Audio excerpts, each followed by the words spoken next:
I describe you? I was saying, you know, entrepreneur, Dallas Mavericks owner, Shark Tank star. You do it all, Mark. Yeah. I don't know about that, but entrepreneur, that works. You know, you and I were talking earlier today on one of the panels, and you made some really fascinating points about innovation right now in this country, and all that needs to be done to encourage it, to encourage small businesses. What do you think overall is the most important thing for new entrepreneurs right now? Just to go after it. I mean, the thing about being an entrepreneur is it's just all to you. You know, a lot of people like to make excuses. I don't have connections, I don't have money, I don't have this, but, you know, if you find something that you like to do or love to do, be great at it and see if you can turn it into a business. In worst case, you're going to have fun doing what it is you love to do. In best case, you can turn it into a business. I'm just not big on excuses. I just think if everybody has that opportunity to go for it. They just got to do it. Well, you know, a lot of people say it's hard to get a loan right now if you're a small business owner or you're trying to come up with an idea.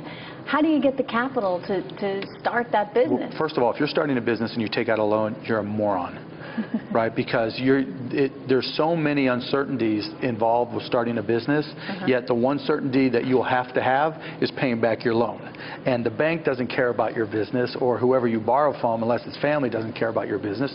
You know, and so it's just a complete conflict. So what should a small business entrepreneur 99% of small businesses you can start with next to no capital. It's more about effort. You know, small businesses don't fail for lack of capital. They fail for lack of brains. They fail for lack of effort.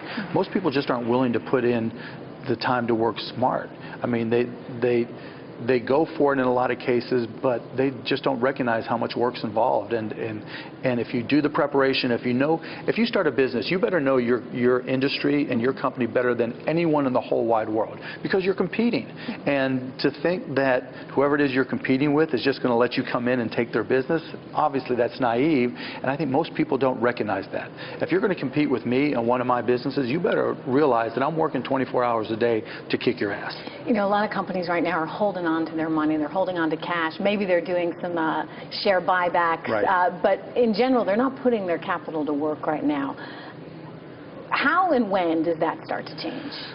I mean, it's a reflection of a lot of different things. If they're buying back shares, it means they don't see anything in their own businesses that they can invest in. And if they don't see anything in their own businesses that they can invest in, then it doesn't matter if they're bringing back capital from elsewhere, and it doesn't matter that they can talk all they want about jobs, but there's no good reason, you know, to hire people because they don't have places to put capital to work.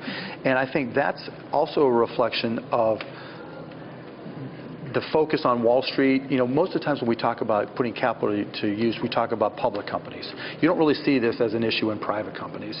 But with public companies, they get such a concern with shareholder value and shareholder returns that they lose sight of trying to move the ball and to innovate and to invest in R&D.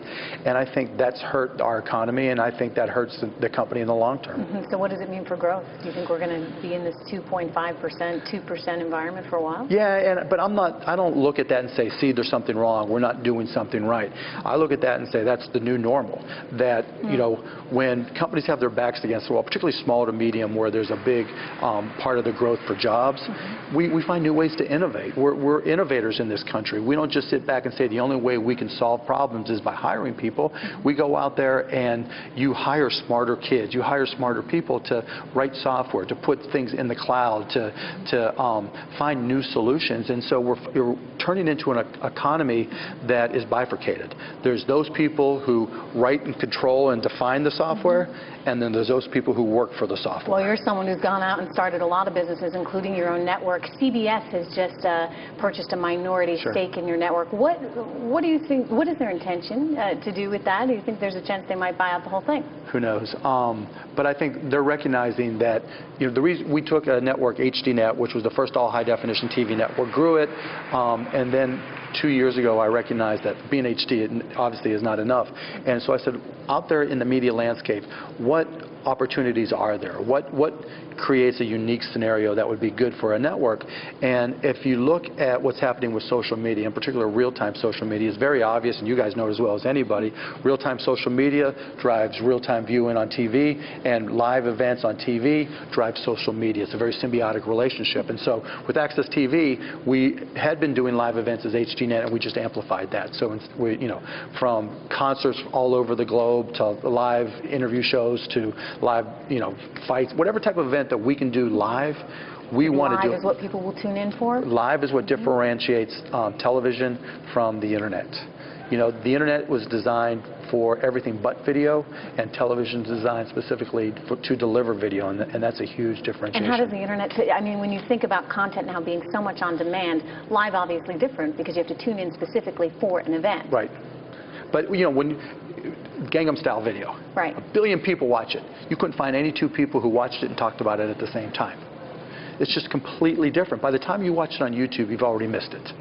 You've missed the conversation. YouTube's not about conversation. On demand is not about conversation. It's about catching up. It's about killing time and vegetating, watching a show all day long. Whereas watching this live, hopefully there's people online talking about, Cuban's an idiot, or Cuban's smart, or whatever. Trish knows her stuff, or whatever it may be. But that's a holistic conversation that happens in real time that creates a unique experience.